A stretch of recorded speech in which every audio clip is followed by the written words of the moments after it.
Hello friends, जय जगन्नाथ। आज मुझे सकाल उठी पानमरी पानी पीती जोटा कि वेट लॉस कराए। तापर मु स्विगी इंस्टामार्ट रु वेजिटेबल्स ऑर्डर करी आ फ्रुट्स भी सेटा 10 मिनिट आसिक पहुँचे जाए घरे। आउ किसी जावाक पड़ोनी तो आउ ओपन डिलीवरी सिस्टम भी थाए। तो भाईना ये सब देखी चेक करके देवे तापर पेमेंट नौ चेक कर देखो सब आसचे ना जोटा न आसता से पुणी थे कल कर दिखती डेलीवरी बॉय आणिक घरे पहुँचे दे था। सब जिन भी बहुत भल थिला, फ्रेश फ्रेश थिला। ग्रीन मटर तो पिल करके से माने देथिले, पिल वाला मिलता आ पणस भी पिल वाला काटिक मिलता। तो मुझे ऑर्डर करी। सब जिन भल था। पम्पकिन भी से काटिक दे देथिले।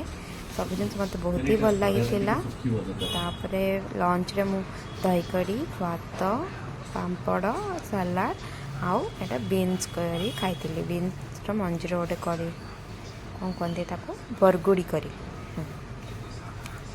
खाई सारापर इवनिंग रे मुझे फ्रूट खाई। फ्रूट खाई सारापर मुझे वॉकिंग छात पर जाकि आसला डिनर रे मु बेसन तरकारी आ गोटे रोटी खाई।